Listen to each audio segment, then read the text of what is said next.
Au nom du Père et du Fils et du Saint-Esprit, ainsi soit-il.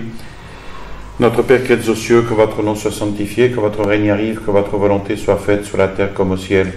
Donnez-nous aujourd'hui notre pain de chaque jour. Pardonnez-nous nos offenses comme nous pardonnons à ceux qui nous ont offensés. Et ne nous laissez pas succomber à la tentation, mais délivrez-nous du mal, ainsi soit-il.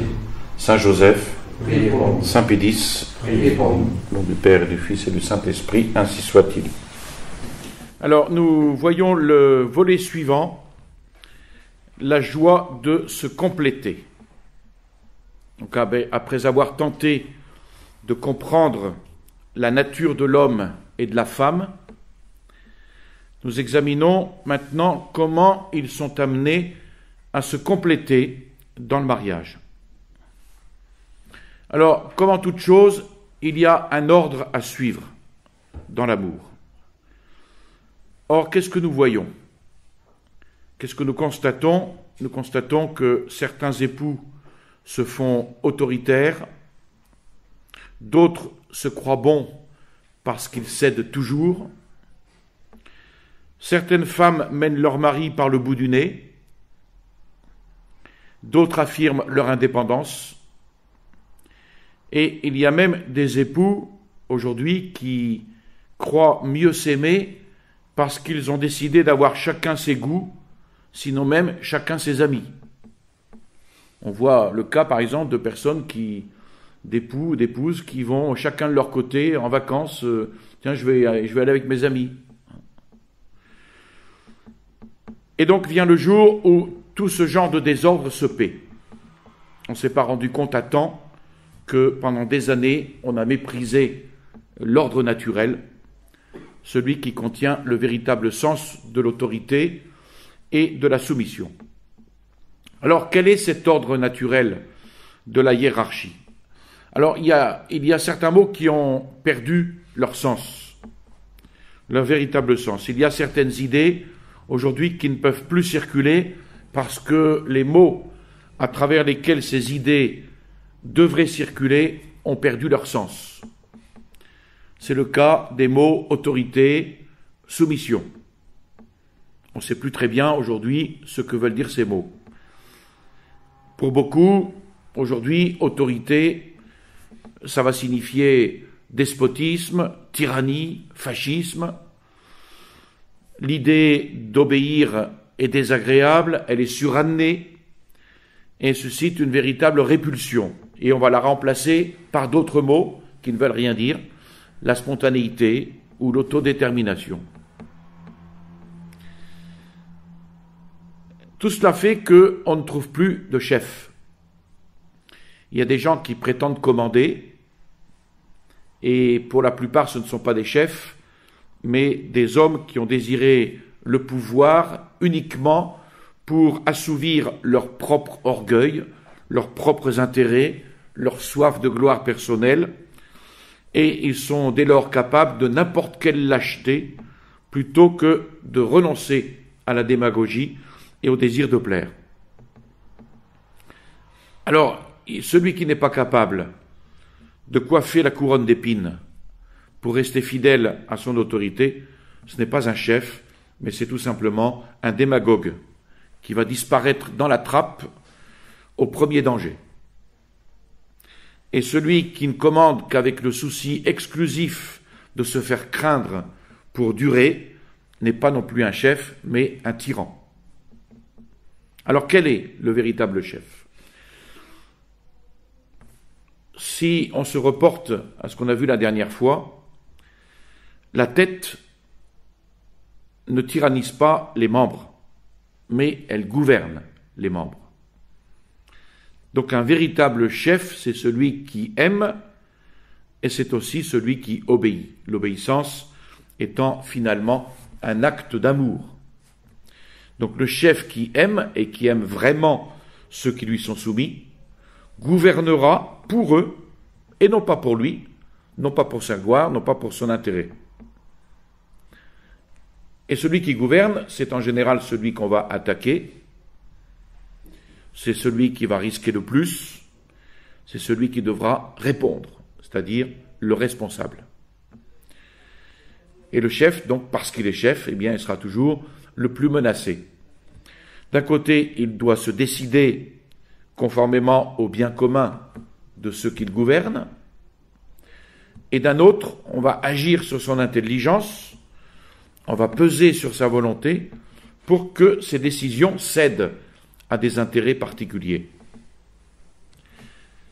Voilà donc un chef qui aime son troupeau. Il se trouve devant un choix. À qui va-t-il obéir? Est-ce qu'il va obéir au bien de ceux qu'il gouverne?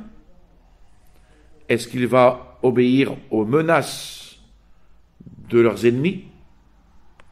On a sur ce point l'exemple du Christ, du bon pasteur, qui livre sa vie pour ses brebis. Et puis on a le mercenaire qui voit venir le loup et qui s'enfuit en abandonnant les brebis. Le loup les emporte et les disperse. Eh bien ici, on a l'exemple type du chef. Et combien d'hommes aujourd'hui se croient des chefs alors qu'ils sont plutôt des mercenaires? À l'approche du danger, ils s'enfuient, ils pactisent. C'est ce qu'on appelle la démission de l'autorité. D'autres bergers seront plutôt des loups, entraînant les brebis vers des voies de perdition.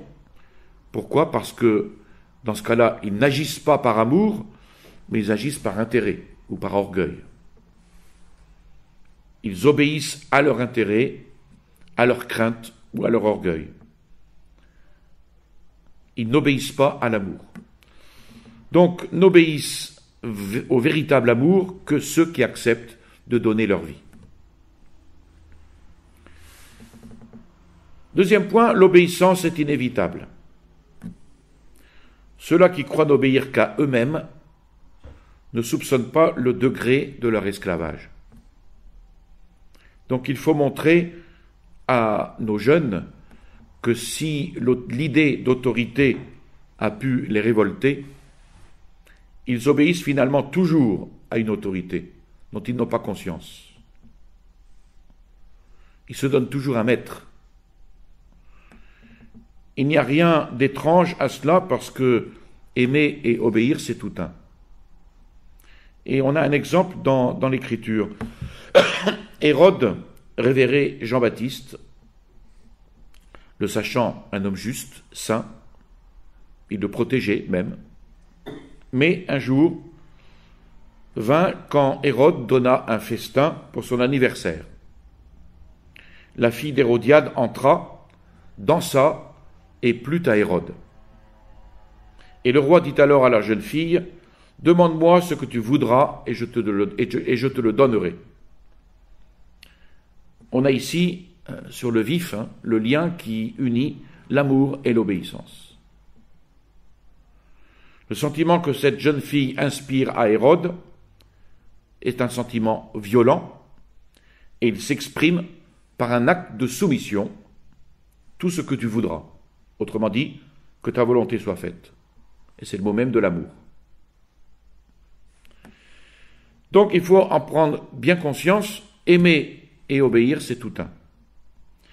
Si on se détourne d'un maître, c'est qu'on ne l'aime pas. Si on aime vraiment quelqu'un, alors on lui livre son intelligence, sa volonté.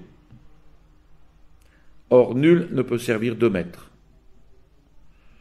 Ou on va haïr l'un, on va aimer l'autre, ou on s'attache à l'un et on méprisera l'autre.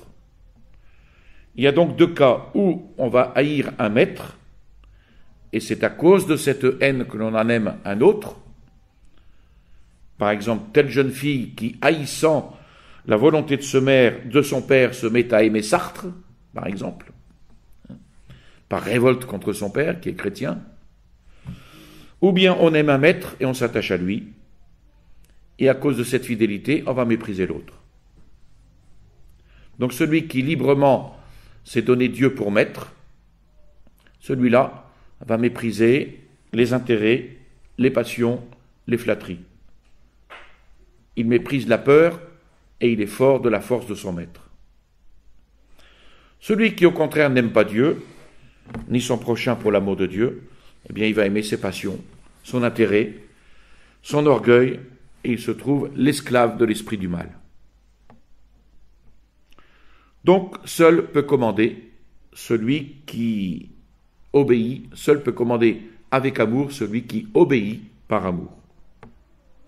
Donc, tenir bon, rester fidèle au bien de ceux que l'on gouverne, ce n'est pas obéir à quelque chose ni à quelqu'un, le bien n'est pas quelque chose, c'est la volonté de quelqu'un. Alors, nul ne peut commander s'il n'obéit pas à Dieu, par amour. Et pour obéir à Dieu, il faut choisir Jésus-Christ comme maître.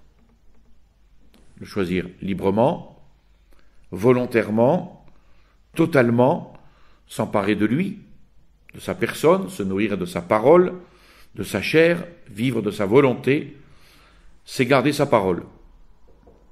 Donc faire avec le maître ce que tant de jeunes font avec les maîtres d'occasion qu'ils se donnent. Se donner à lui passionnément parce que la jeunesse, c'est l'âge de l'attachement. Alors, les uns vont se donner pour maître des écrivains païens, Gide, Sartre, Marx. D'autres, le jazz, l'alcool, une sensualité dans laquelle ils s'engluent. Et ils ignorent que ce sont des maîtres qui se sont donnés. Ils ne réfléchissent pas assez pour comprendre qu'ils ont donné leur liberté à des habitudes dont ils ne peuvent plus se passer. Et c'est ce que disait saint Paul à Timothée, « Un temps viendra où les hommes se choisiront, au gré de leur passion, une foule de maîtres. Ils détourneront l'oreille de la vérité et se jetteront sur les fables. » Parce que l'homme, par nature, n'est pas indépendant. Il n'est pas libre de donner sa liberté à un maître. Il recevra de ce maître ce que ce maître a à donner, ni plus ni moins. Donc obéir, c'est recevoir un ordre. Est-ce qu'il y a dans cela une atteinte à la liberté? Hélas, beaucoup le comprennent ainsi aujourd'hui. À partir du moment où on vous donne un ordre, vous perdez votre liberté. Beaucoup le comprennent ainsi, beaucoup ne comprennent « je suis privé de ma liberté ». Pourtant, l'ordre, c'est une harmonie. Par exemple, l'harmonie du système solaire. Dieu a donné un ordre à la création naturelle. L'harmonie du corps vivant. Dieu a donné un ordre à tout ce qui vit. La matière inerte, la matière vivante, n'ont pas la liberté de vouloir cet ordre qui les enrichit d'une telle harmonie. Au contraire, les créatures spirituelles, les anges et les hommes, ces créatures spirituelles, par leur nature même, peuvent recevoir librement cet ordre de paix, de joie, d'amour et d'unité que Dieu leur propose pour les enrichir. Donc recevoir l'ordre de Dieu, c'est s'enrichir de Dieu. Parce que notre âme, elle est faite pour Dieu. Notre intelligence, elle est faite pour recevoir sa vérité. Et notre volonté, elle est faite pour recevoir sa volonté. Donc celui qui reçoit en lui l'ordre de Dieu, celui qui est parfaitement obéissant jusqu'à la mort, alors celui-là peut donner un ordre, parce qu'il en a un à donner. Les autres, en fait d'ordre, ne donnent que son contraire, le désordre. Désordre de leur passion, désordre de leur intérêt, désordre de leur orgueil. Et s'ils croient qu'ils donnent un ordre, eh bien ils s'illusionnent totalement. Ils ne donnent rien, ils prennent le temps, les efforts, le travail des autres, mais pour eux. Ce ne sont pas des pasteurs, donc. Ils ne donnent pas leur vie pour leurs troupeaux, ce sont des mercenaires ou des loups. Alors, celui qui commande vraiment ne parle jamais de sa propre autorité. Ce qu'il dit, il le tient d'un autre. Et ce qu'il donne, il l'a reçu d'un autre. Et là-dessus, le Christ Jésus est le modèle du chef. Il a donné un ordre. Nul avant lui dans l'histoire n'avait donné cet ordre, parce que nul avant lui ne l'avait reçu, nul ne le détenait. Je vous donne un commandement nouveau, c'est de vous aimer les uns les autres comme je vous ai aimé. Mais cet ordre, ce commandement, Jésus l'avait reçu. Maintenant, ils ont connu que tout ce que vous m'avez donné vient de vous, parce que je leur ai donné les paroles que vous m'avez données, ils les ont reçues. Donc l'ordre, le commandement donné par le Père au Verbe incarné, c'est un don. Et ce commandement donné par le Christ aux hommes, c'est un don. Et quand Dieu ordonne, il ne cherche pas à nous priver, mais à nous donner. Et il ne suffit pas que Dieu donne, il faut que l'homme accepte. Il faut qu'il veuille recevoir. Et pour recevoir ce que Dieu donne, il faut avoir les mains libres, désencombrées, libres de toutes les attaches du monde. Donc cette introduction était nécessaire pour maintenant voir dans le concret l'autorité du mari. Le mari, on l'a vu la dernière fois, c'est la tête. La femme, c'est le cœur, d'une manière générale. Ça ne veut pas dire que, encore une fois, la femme n'a pas de tête et que l'homme n'a pas de cœur. L'homme intérieurement, donc l'homme et la femme sont amenés à se compléter. L'homme intérieurement, il devra imiter l'attitude du Christ, époux et chef de l'Église. Ce n'est pas une attitude autoritaire. L'autoritaire, il est orgueilleux. Le Christ est humble. Ce n'est pas non plus une attitude de faiblesse. Jamais le Christ ne cède, il est fort. C'est une attitude dont la source profonde est la soumission raisonnable et passionnée à la volonté du Père. Une soumission très humble, très simple. Et cette soumission, c'est celle qui donne la force. Et le chef de la femme, comme le chef de l'Église, a besoin de force pour résister à la tentation. Parce que l'époux peut être tenté. Alors quelles sont ces tentations? Ce peut être la recherche du plaisir, de la satisfaction des besoins corporels, préférés à la volonté de Dieu.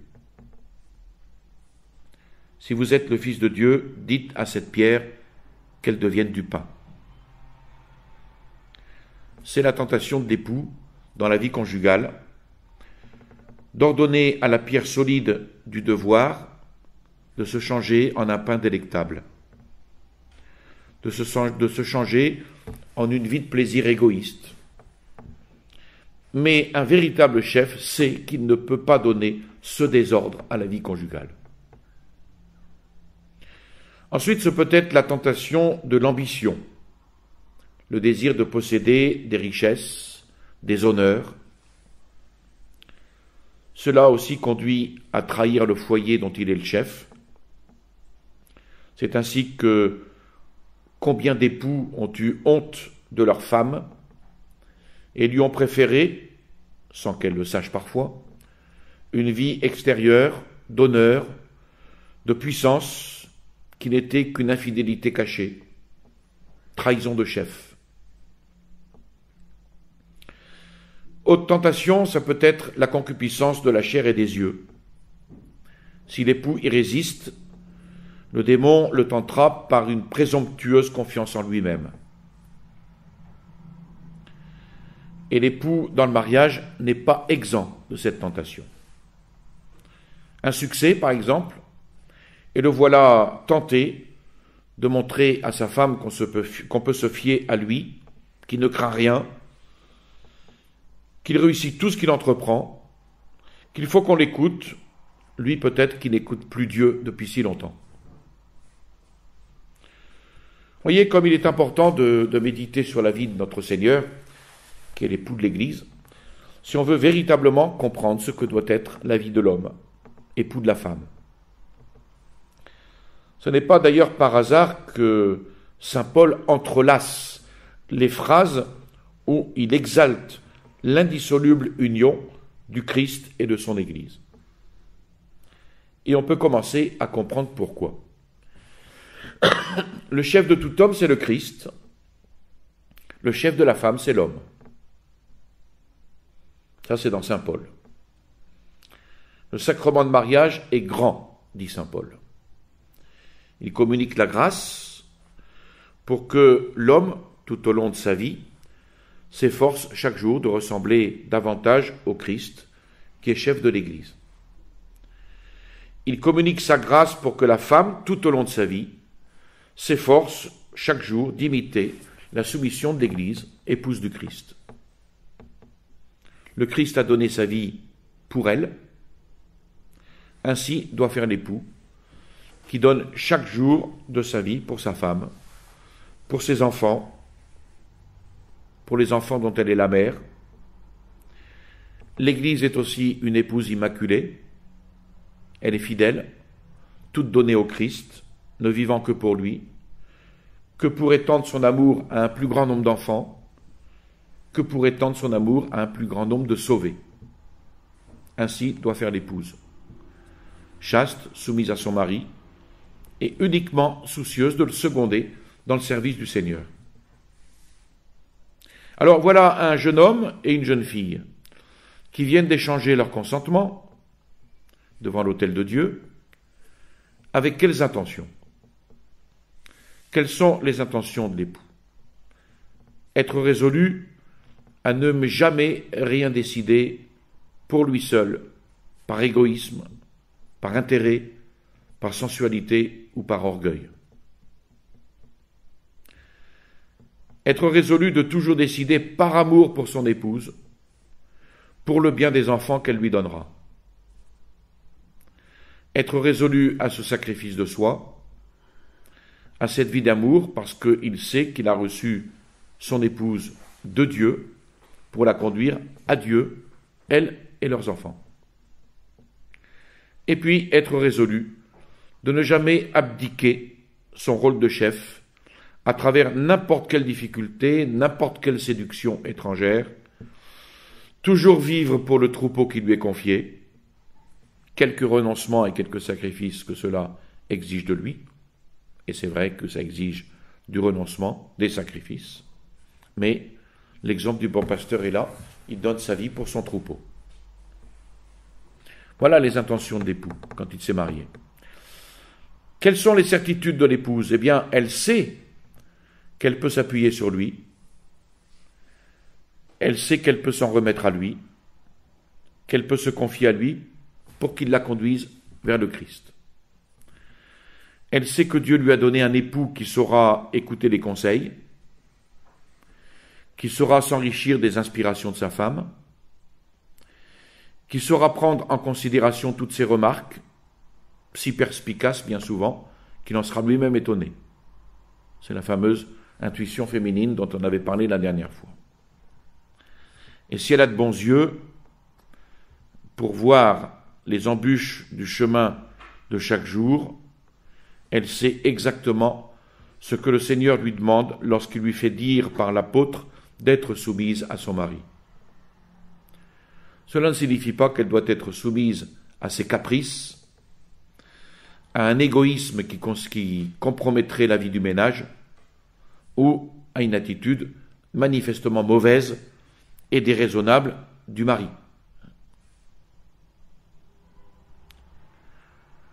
Alors quels sont les rôles de chacun?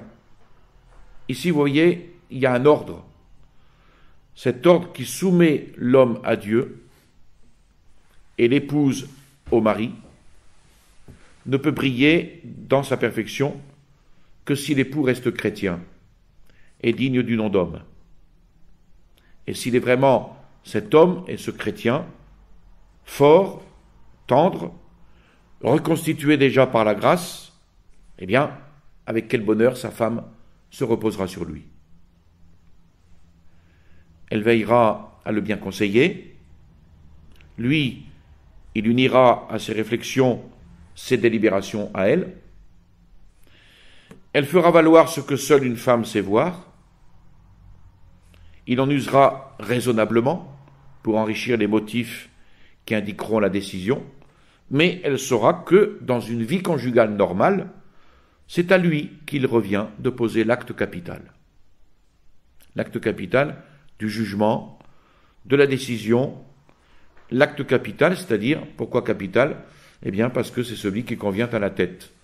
Le mot capital, vient de caput, en latin, la tête. Et de son côté, il saura que, même s'il a suivi un conseil, un avis, une idée de sa femme, et que l'expérience vienne démentir son espoir, ce n'est pas une raison pour le soir de lui reprocher. Il n'aura pas le droit de se retourner contre elle et de le lui reprocher.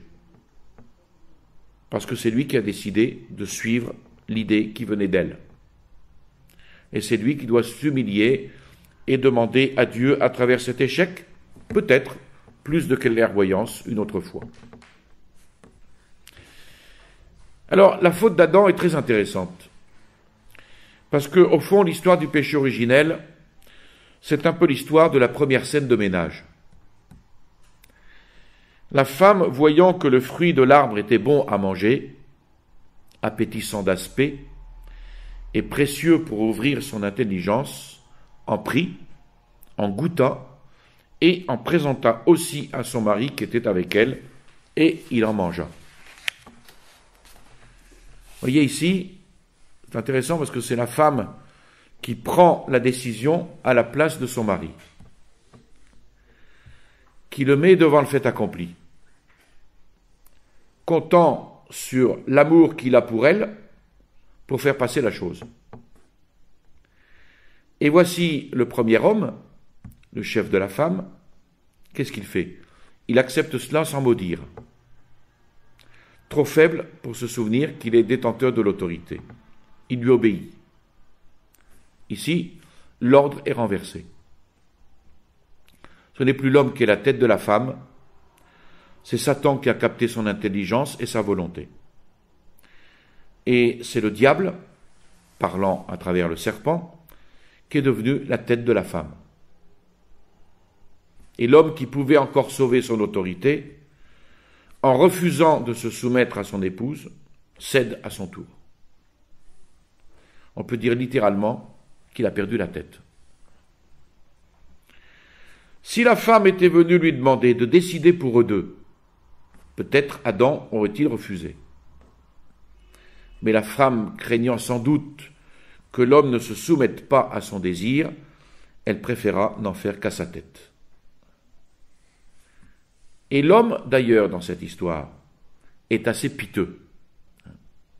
Quand Dieu l'interroge, « Aurais-tu mangé du fruit de l'arbre dont je t'avais interdit de goûter ?» Quelle est son attitude, qui n'est pas brillante? Quelle est sa réponse? « C'est pas moi, c'est elle. » C'est pas moi, c'est elle. La femme que vous avez mise avec moi m'a présenté de ce fruit et j'en ai mangé. Alors, quelle belle attitude de chef. Il rejette la faute sur sa femme, à la volonté de laquelle il a quand même bel et bien cédé. Et de plus, il précise que c'est Dieu lui-même qui a mis cette femme auprès de lui. Donc c'est de la faute de Dieu. Et Dieu ne lui laisse pas ignorer que sa faute n'est pas seulement d'avoir mangé le fruit, ce n'est même pas cette faute-là qu'il indique en premier. C'est une autre faute qui a permis celle-là. Parce que tu as écouté la voix de ta femme et que tu as mangé du fruit de l'arbre dont je t'avais défendu de goûter, maudit soit le sol à cause de toi. Parce que tu as écouté la voix de ta femme alors que je t'avais défendu de goûter de cet arbre, de ce fruit. Donc si l'homme s'était souvenu qu'il était le chef de la femme, la raison lui aurait montré avec assez d'évidence qu'il devait obéir à l'œuvre de Dieu, son chef. Et il lui aurait été beaucoup plus difficile de céder comme chef dans le moment où il se révoltait, lui, contre Dieu. S'il avait décidé dans la pleine conscience de son rôle de chef une telle révolte, son péché aurait été beaucoup plus grave encore. Et ainsi, une des premières leçons que nous donne le livre de la Genèse, le premier livre de la Bible, c'est de nous montrer que la subversion de l'ordre de l'amour, historiquement, est au principe de la chute originelle. Au contraire, quand l'homme est humble, fort, sa fidélité à son devoir est pour le foyer une source de paix et de joie. La véritable charité conjugale appelle donc une affectueuse hiérarchie. C'est ce qu'affirmait le pape Pie XI dans son encyclique sur le mariage Casti Connubii. Je cite: « La société domestique ayant été bien affermie par le lien de cette charité, il est nécessaire d'y faire fleurir ce que saint Augustin appelle l'ordre de l'amour. Cet ordre implique et la primauté du mari sur sa femme et ses enfants, et la soumission empressée de la femme, ainsi que son obéissance spontanée. Cette soumission, d'ailleurs, ne nie pas, elle n'abolit pas la liberté qui revient de plein droit à la femme, tant à raison de ses prérogatives comme personne humaine, qu'à raison de ses fonctions si nobles d'épouse, de mère et de compagne. Elle ne lui commande pas de se plier à tous les désirs de son mari, quel qu'il soit, peu conforme peut-être à la raison ou à la dignité de l'épouse. Elle n'enseigne pas que la femme doit être assimilée aux personnes qui, dans le langage du droit on appelle mineures, et auxquelles, à cause de leur jugement insuffisamment formé, ou de leur impéritie à l'égard des choses humaines, on refuse d'ordinaire le libre exercice de leurs droits, mais elle interdit cette licence exagérée qui néglige le bien de la famille. Elle ne veut pas que dans le corps moral qu'est la famille, le cœur soit séparé de la tête, au grand détriment du corps tout entier et au péril très proche de la ruine. Si, en effet, le mari est la tête, la femme est le cœur. Et comme le premier possède la primauté de gouvernement, celle-ci peut et doit revendiquer comme sienne cette primauté de l'amour. Au surplus, la soumission de la femme peut varier de degré. Elle peut varier dans ses modalités, suivant les conditions diverses des personnes, de lieu, de temps. Et bien plus, si le mari manque à son devoir, eh bien, il appartient évidemment à la femme de le suppléer dans la direction de la famille. Mais pour ce qui regarde la structure même de la famille, conclut Pie XI, pour ce qui regarde la structure même de la famille et sa loi fondamentale établie et fixée par Dieu, il n'est jamais et nulle part permis de les bouleverser et d'y porter atteinte. C'est là que l'individualisme a fait un tort énorme. Notre société, aujourd'hui, elle est très loin d'une telle conception, qui est pourtant magnifique. Elle souffre de l'individualisme qui affirme que tous les hommes sont égaux, précisément sous les rapports où ils ne le sont pas. Parce que l'homme est égal à la femme et les parents aux enfants sous le rapport où ils sont tous des personnes humaines. Mais l'homme et la femme ne sont pas égaux sous le rapport où il est homme et elle est femme. Parce que sous ce rapport, ils ne sont pas égaux, mais ils sont complémentaires. Et ils ne peuvent se compléter que si la femme ne se prétend pas l'égale de l'homme, son camarade. Elle peut être sa mère, sa fille, son épouse, sa sœur, sa fiancée, mais pas son camarade. C'est donner là à la femme une attitude qui, en ne lui convenant pas, détruit justement sa féminité. Qu'une jeune fille s'instruise, se cultive, pour mieux comprendre son mari plus tard, pour mieux élever ses enfants, ou éventuellement selon les conditions peut-être qui se présentent, pour travailler parce que telle est la nécessité provisoire ou sa vocation particulière de femme. C'est normal. Qu'une jeune fille se cultive pour concurrencer l'homme dans les métiers, pour lui prouver qu'elle peut se suffire à elle-même, gagner sa vie comme lui et se dégager ainsi à la fois de l'autorité d'un mari et des charges de la maternité, c'est une folie. Et une folie qui mène au pire désordre, et c'est à cela que mène l'individualisme. Le romantisme, lui, il est né de l'individualisme, mais il va plus loin. La maladie est plus grave. Elle bouleverse intégralement l'ordre naturel. Le romantisme fait de l'amour-émotion un Dieu absolu, dont la femme est la prêtresse et l'homme la victime. C'est ce qu'on voit exactement dans le féminisme. Partant de ces prémices, on en arrive rapidement aux conclusions les plus inattendues. Et Marcel Clément écrit « Ainsi, les hommes, pour jouer leur rôle, deviennent plaintifs, gémissants, agenouillés devant leur épouse. Ils ont définitivement perdu la tête, et leur cœur est leur seule raison. Et les femmes, elles se masculinisent. » À la belle période du romantisme, George Sand, toute virile dans son prénom masculin, ne se promenait qu'en habit d'homme. Mais le XIXe siècle a son écho au XXIe. De nos jours, les jeunes filles et les femmes qui ont des habits d'homme, non pas par nécessité occasionnelle, mais par goût, sont légion. Et ça, c'est anormal. De nos jours, les hommes qui refusent de se soumettre à Dieu, mais qui sont totalement soumis aux caprices d'une silhouette féminine, ne sont pas rares non plus.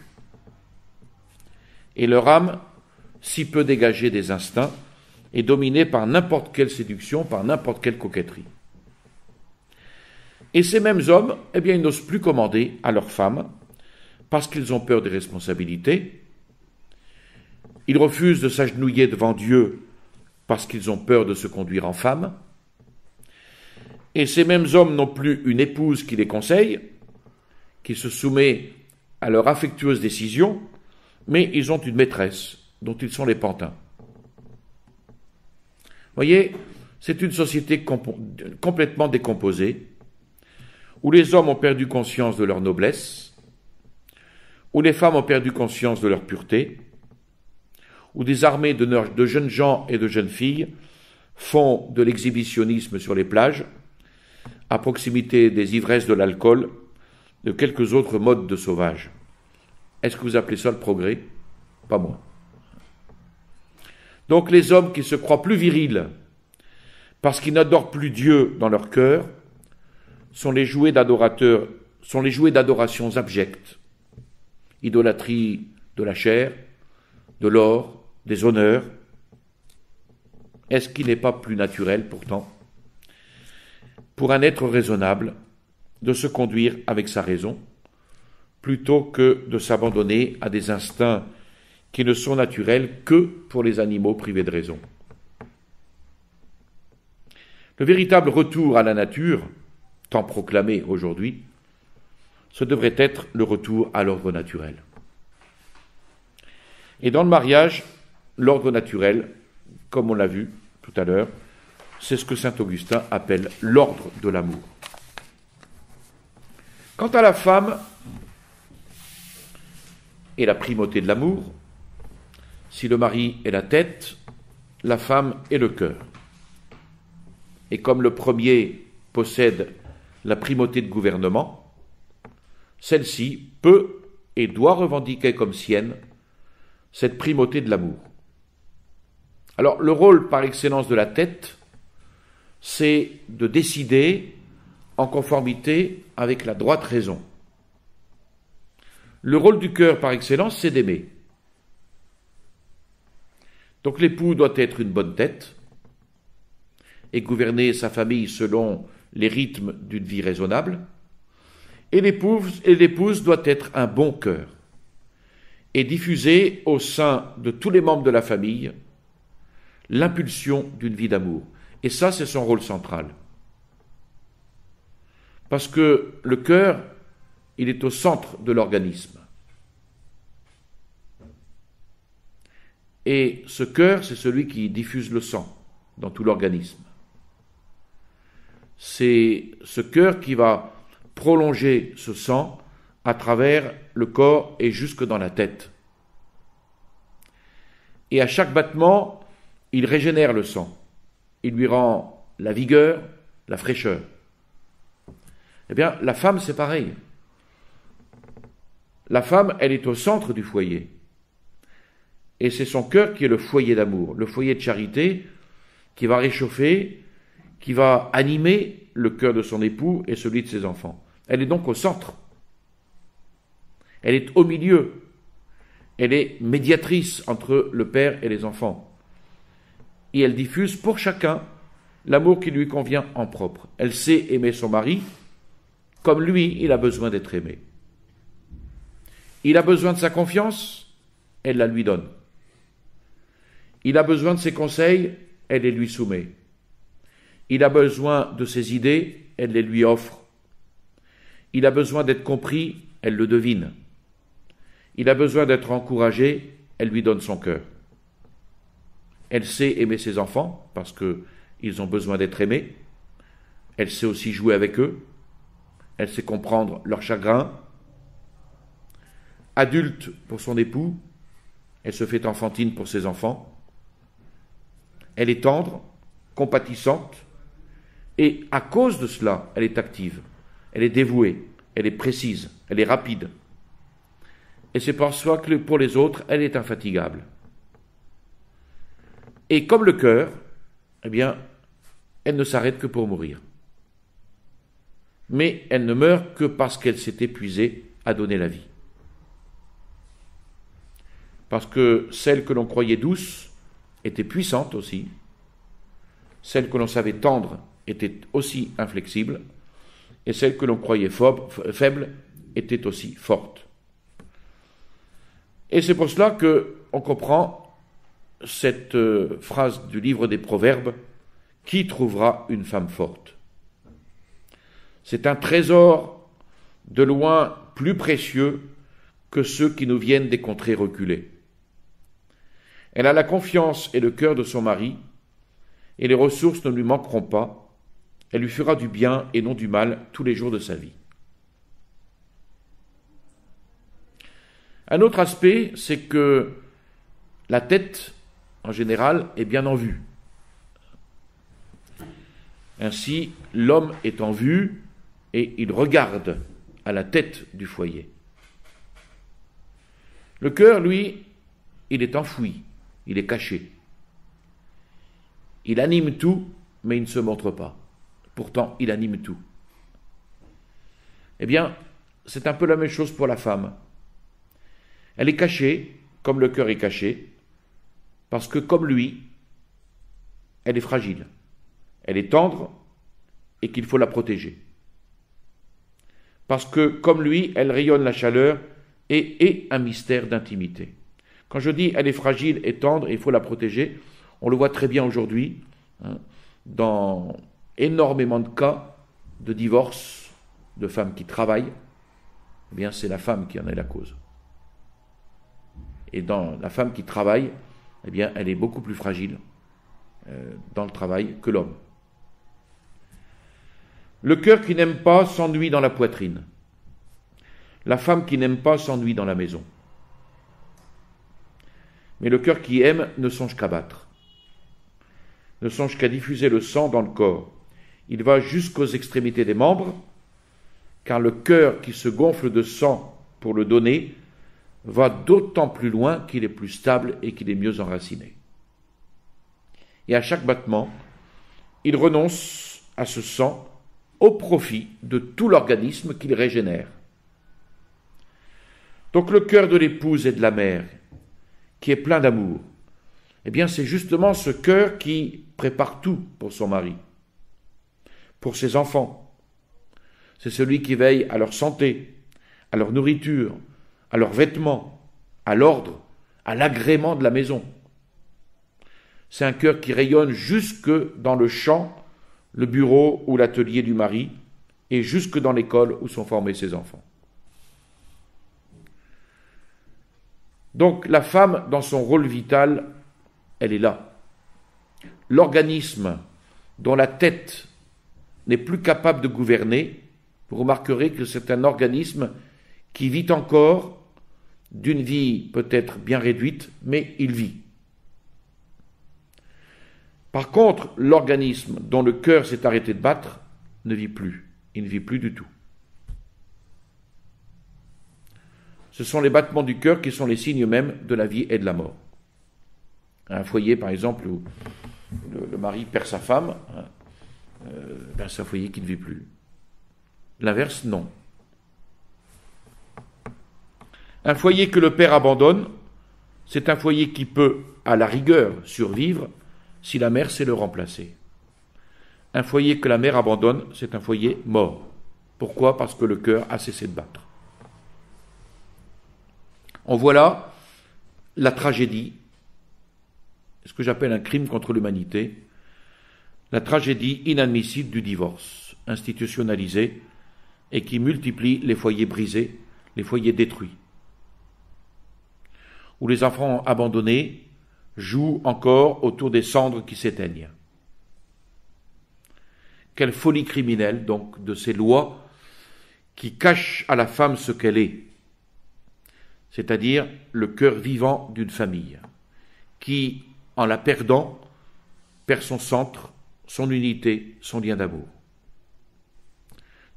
Quelle terrible conséquence aussi de ces mœurs qui invitent les jeunes filles à ne vivre que pour le plaisir, qui tuent et qui leur dissimulent qu'elles sont nées pour un amour qui donne la vie.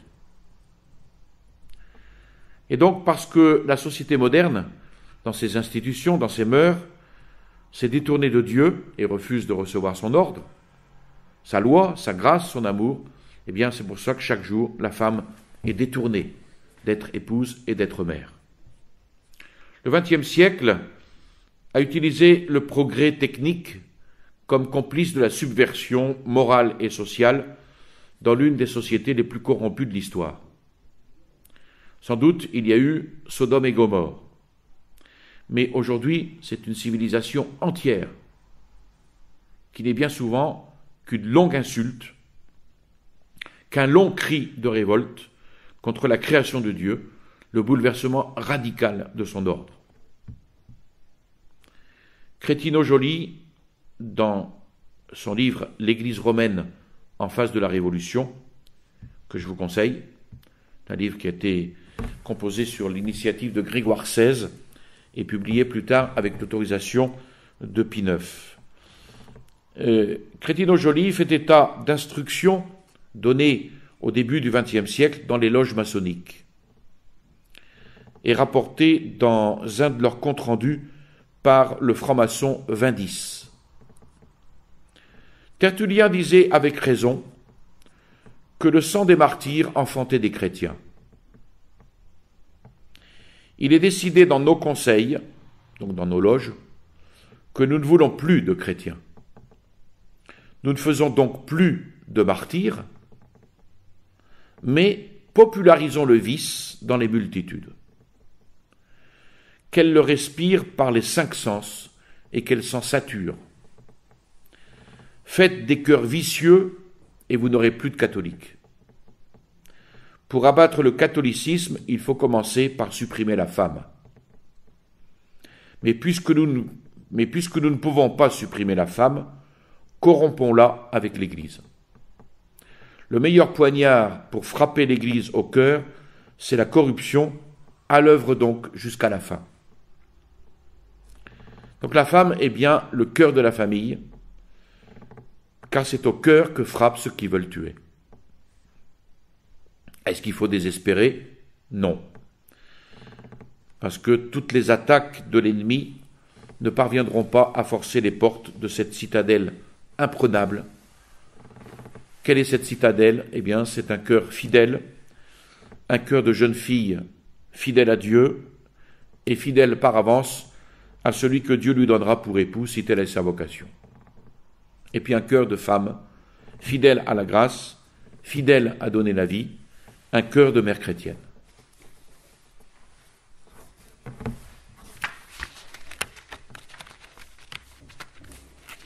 Voilà. La prochaine fois, nous verrons la joie d'aimer. Au nom du Père et du Fils et du Saint-Esprit, ainsi soit-il. Je vous salue Marie, pleine de grâce, le Seigneur est avec vous. Vous êtes bénie entre toutes les femmes, et Jésus, le fruit de vos entrailles, est béni. Sainte Marie, Mère de Dieu, priez pour nous pauvres pécheurs, maintenant et à l'heure de notre mort, ainsi soit-il. Au nom du Père et du Fils et du Saint-Esprit, ainsi soit-il.